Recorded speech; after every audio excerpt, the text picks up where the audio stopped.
En esta bella mañana quiero agradecer a Dios esta maravillosa oportunidad que el Dios Todopoderoso me otorga. Número uno, de estar delante de presencia y delante de este pueblo bello y maravilloso, esperando que donde esté usted en diferentes partes del mundo, esperamos que esta breve reflexión de la palabra del Señor sea de grande bendición para su vida, amigos, hermanos que me escuchan. Quiero agradecer a Dios la oportunidad y para dar inicio a esta breve reflexión, quiero hacer o elevar una breve oración. Padre nuestro que estás en los cielos, agradeciéndote esta poderosa oportunidad, permita que estas palabras sean de grande bendición para todos los oyentes en diferentes partes del mundo, Señor. En el poderoso nombre de Jesús, amén y amén. Le habla su pastor Fernando Fowler de la Iglesia de Dios de la Profecía aquí en la ciudad de Panamá. En esta mañana quiero, en primer lugar, darle un afectuoso saludo al pastor Raúl, amigo y hermano, conocido de muchos años, y al Centro de Restauración Familiar aquí en la ciudad de Panamá. Hoy estaré compartiendo la palabra del Señor bajo el tema la promesa y la llenura del Espíritu Santo de Dios. Los textos a ser usados están en el Evangelio según San Mateo, capítulo 3, versículo 11. Luego encontraremos uno en el 16, 7 de San Juan, y Lucas, capítulo 24, versículo 49. Luego Hechos, capítulo 2, versículo 39. Y finalizamos con Hechos 1, versículo 8. Como una introducción a esta breve reflexión de la palabra de Dios, tenemos lo siguiente: la promesa y llenura del Espíritu Santo es un hecho bíblico veraz e innegable. Es parte de la enseñanza bíblica y de la fe cristiana. Como una introducción, en San Mateo, capítulo 3, versículo 11, el gran precursor de Jesús, o sea, Juan el Bautista, nos habla en ese texto con respecto a cosas interesantes. Número uno, su predicación estaba girando en torno a lo que era el arrepentimiento. Al pueblo pues que lo había escuchado en ese momento o habían venido al río Jordán para escucharlo, viniendo él del desierto. Lo primero que Juan le habla y le hace ver a su audiencia: arrepenteos. La palabra arrepentimiento es muy interesante en este texto de la palabra de Dios, porque arrepentimiento sencillamente significa un cambio de actitud, un cambio de vida, motivos egoístas, ¿verdad?, de rebeldía, de desobediencia. Pero también incluye dos palabras clave. Número uno, confesar y abandonar. Confesar nuestros pecados, la vida que no agrada a Dios, y acercarnos a un Dios de poder y experimentar ese cambio que solamente Él nos puede dar. Renunciar. ¿Por qué? Porque cuando una persona confiesa su fe en Jesucristo o entrega su corazón al Señor, ¿verdad?, tiene que ir modelando un cambio, tiene que ir modelando una transformación, renunciando a aquellas cosas, ¿verdad?, que no le agradan al Señor. Por ejemplo, si yo era una persona dominada por el alcohol, yo tengo que ir mejorando en esa área de mi vida. Si era una persona que traficaba droga, yo tengo que ir renunciando a esa vida. Si era una persona que teniendo mi familia, mi esposa, mis hijos, ¿verdad?, le era infiel teniendo otra mujer en mi vida, yo tengo que ir dejando esa vida, y así sucesivamente.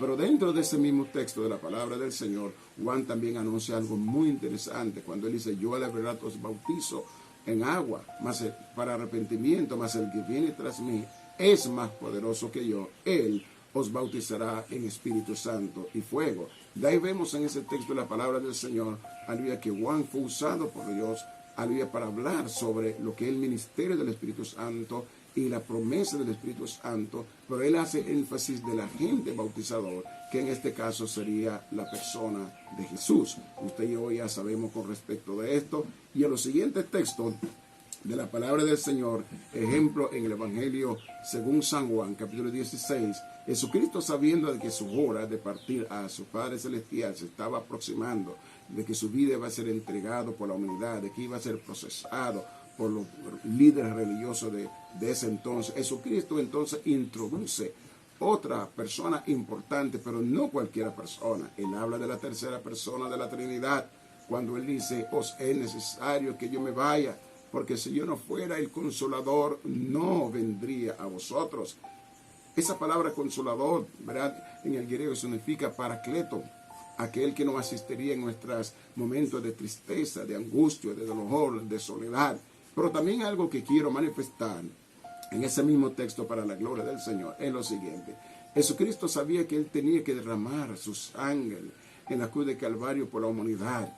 Él sabía que tenía que perdonar nuestros pecados, ¿verdad? Porque si en ese derramamiento de sangre no hubiera perdón de pecado, Él sabía que una vez más muerto en la cruz, Él iba a resucitar al tercer día. De hecho, resucitó al tercer día. Usted y yo conocemos esto, pero también la palabra del Señor nos habla de que Él físicamente ya no estaría presente.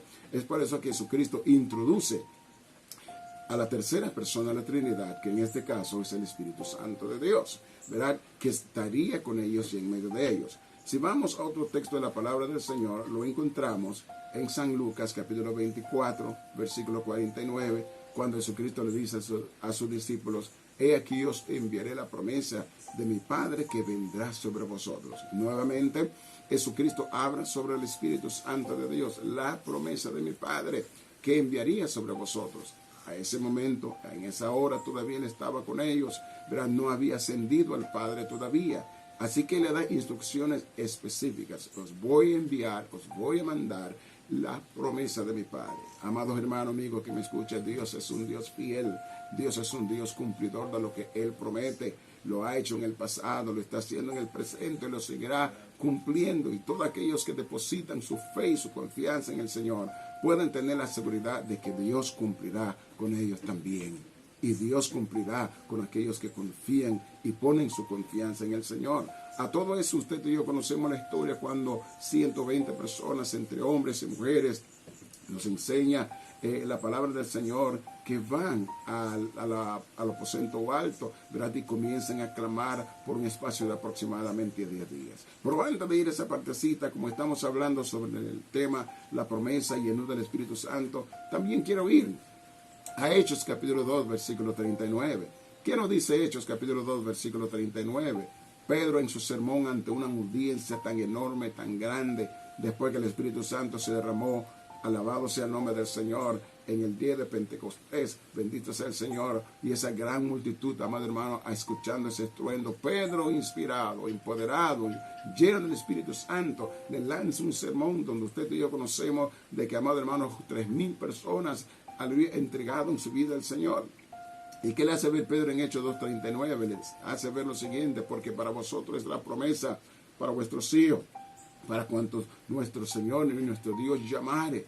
Algo que quiero decirle, amado hermano, usted que me escucha, amado hermano, usted que profesa una fe, gloria sea al Señor. Dios es tan maravilloso y ha plasmado en la Biblia, ¿verdad?, esta promesa tan maravillosa, y no lo está limitando a raza ni a color. Toda persona que confiesa, toda persona que acepta, toda persona que abraza, bendito sea el Señor, esta doctrina bíblica fundamental es un candidato a esta gran promesa. Ahora, en ese texto también, y en el verso anterior, que es el 38, ellos le formularon una gran pregunta a sus discípulos: ¿qué varones galileos?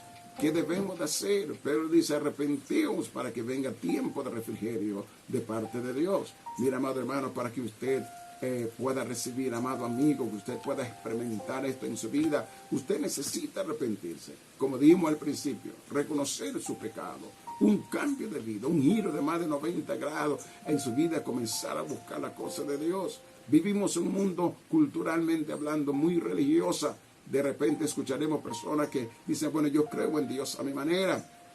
A otros dirán: yo no creo en esta doctrina, yo no creo en esta enseñanza. A usted le asiste el derecho, usted tiene el derecho en poder expresarse libremente, pero hay un libro que no falla, hay un libro que es verídico, es la Biblia, ¿verdad?, la palabra del Señor, que contiene la palabra inspirada de Dios, y lo que está plasmado ahí, amado hermano, es como el mismo Dios, se cumplirá tal y cual como Él manda, ¿verdad? Si usted tiene lucha en creer algunas cosas, lo entendemos, no es fácil, no es sencillo para muchos cuando usted ha sido enseñado, quizás en cierto criterio de enseñanza, pero si usted va a la palabra de Dios, si usted va con toda humildad, y usted va con toda sencillez, Dios le va a ayudar, le va a iluminar. ¿Por qué? Porque la Biblia dice en San Juan 8:32, y conoceréis la verdad, y la verdad os hará libre. ¿Y sabe quién es el centro de la verdad?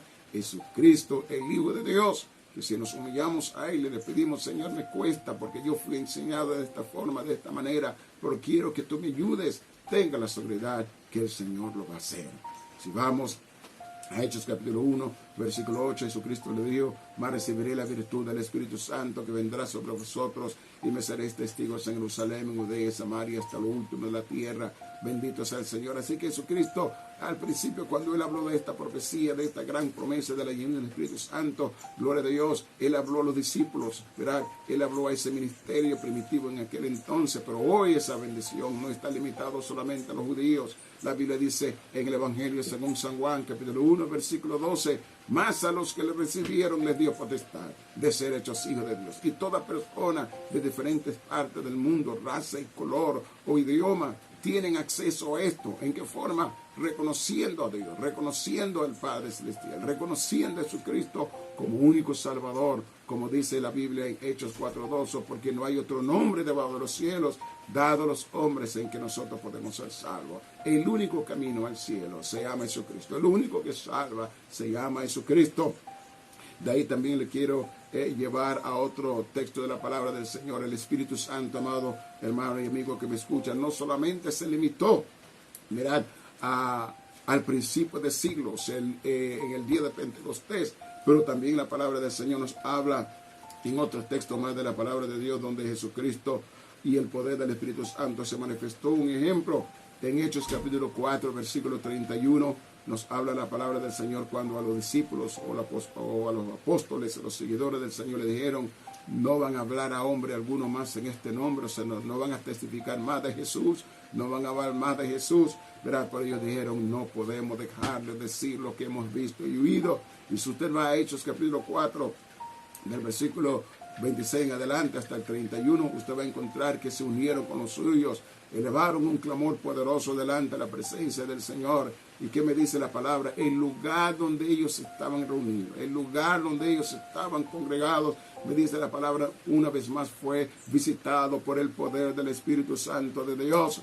Si alguna persona dice: no, eso del Espíritu Santo ha pasado de moda, no ha pasado de moda, está en la Biblia y el Espíritu Santo está vigente todavía en el mundo entero. Él ha de ser el agente o el poder de Dios que va a llevar a la iglesia de este mundo por vía del rapto. Él es el que en la actualidad está deteniendo esa fuerza del maligno por no hacer más de 4 cosas. Él está. Entonces ellos recibieron ese poder, ellos recibieron esa llenura del Espíritu Santo. Si vamos a Hechos capítulo 9, versículo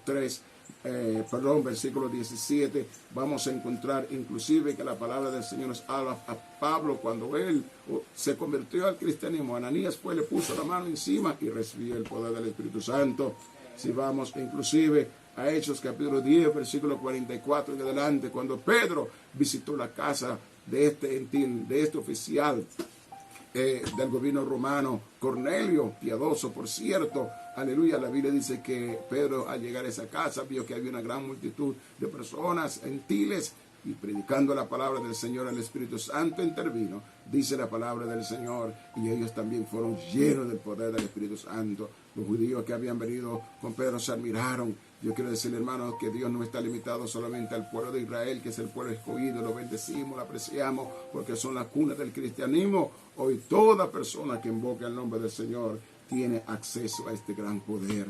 Amigo, hermano que me escucha, si usted está apartado, usted que ha estado luchando con un criterio de enseñanza diferente, veamos esto como una bendición de Dios para su vida en el nombre del Señor. También, para ir culminando esta breve cápsula reflexión, mirad, muchos se acuerdan en la historia del gran avivamiento de la calle Azusa. ¿Qué nos dice la palabra del Señor? Este gran predicador afrodescendiente Frank Barron había fue usado por Dios como un instrumento, y hubo un mover poderoso del Espíritu Santo, y desde ese tiempo en adelante y hasta ese tiempo todavía el poder del Espíritu Santo se sigue derramando en todo el mundo. Hoy Dios está buscando corazones que desean ser recipientes de esa llenura. Alguien dirá: pastor, yo no soy cristiano, ¿qué debo de hacer? Número 1, queremos decirle que Dios le ama, yo también, ¿verdad? Número 2, usted tiene que reconocer que es un pecador. Romanos 3:23, por cuanto todos pecaron, están destituidos de la gloria de Dios. La Biblia dice en Apocalipsis 3:20, he aquí estoy a la puerta y llamo, y si alguno abriere la puerta de su corazón, yo entraré, y mi Padre, y cenaremos juntamente con él. Quisiera entonces terminar haciendo esta oración para alguna persona o personas que quisieran entregar su corazón al Señor. Y por otro lado, si hay alguien que está en quebranto de salud, Cristo no solamente salva, pero también Cristo sana. Repita conmigo esta oración. Señor Jesús, te doy las gracias por esta gran oportunidad. He escuchado tu palabra y me ha bendecido. Y necesito que tú me cambies, transforma mi vida y haz de mí una nueva criatura. Amén.